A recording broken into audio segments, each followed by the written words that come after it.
Slant Book by Newell.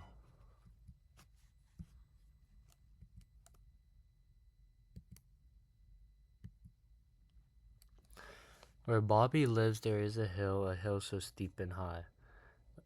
'Twould fill for the bill for Jack and Jill their famous act to try. Once Bobby's go-karts broke away, and down this hill it kited.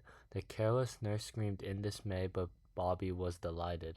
He clapped his hands in manner rude and laughed in high elation, while close behind the nurse pursued in hopeless consternation.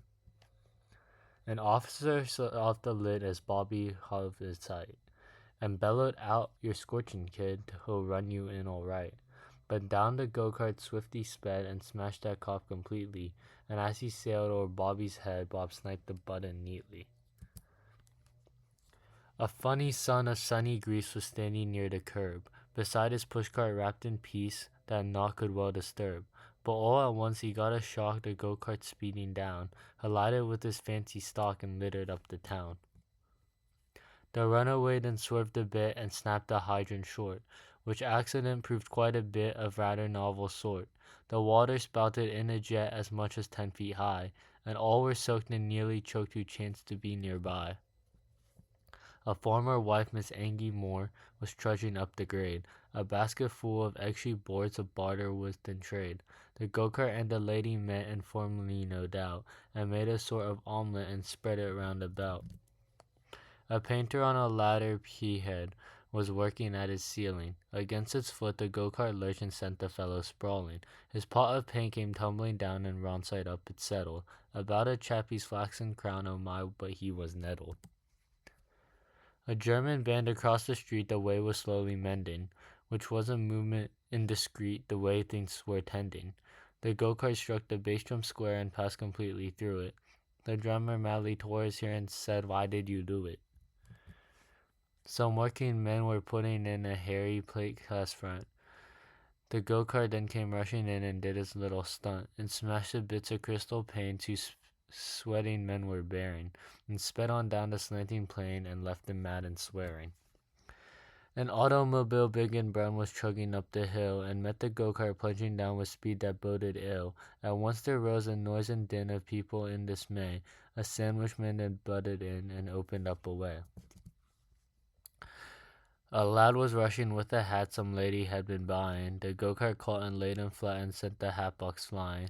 The hat fell out and settled down upon our body's head. Sam, the smallest kid in town, the precious rascal scud. A newsboy next with someone hit, the go-kart swift and dexterous, then tried to muss him up a bit and filled the air with extras. When copy Bobby neatly scooped and saw this wild display, in type so bold it fairly whooped the go-kart brakes away. Then as the go-kart speeded by, a bulldog quite pugnacious seized on the handle of the fly and clung with grip tenacious. The go-kart speed was so increased the dog streamed out behind it, and Bobby turned to pet the beast, which didn't seem to mind it. Preambling down the street was Miss Louie O'Grady. The go-kart knocked her off her feet and looked on board the lady. "You're fair," said Bobby with shout, one chubby hand extending, but Miss O'Grady tumbled out with shrieks to heaven rending. A herder of the wary grade a yearling calf was leading. The creature was a stubborn jade and large about and heading. The go-kart caught the rope midway between the gulf and herder, and both fell in behind the shade with cries of "bah" and murder.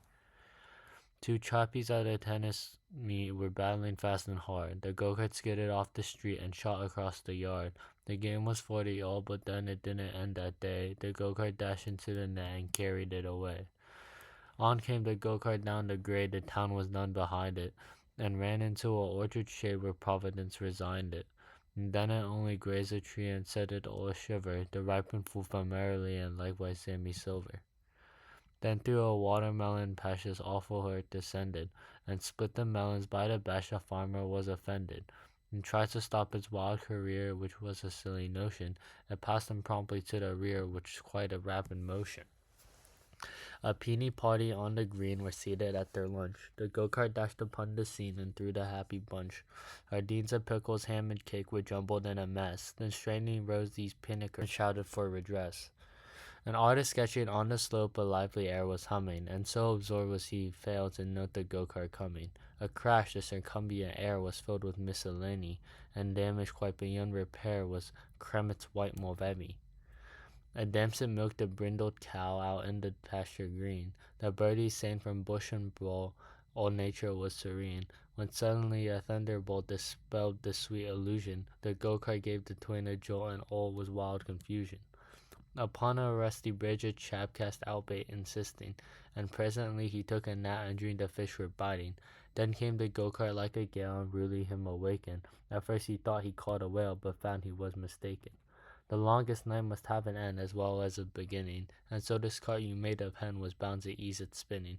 It crashed into a hemlock stump and hanged to block its way, and Bobby made a flying jump and landed in the hay.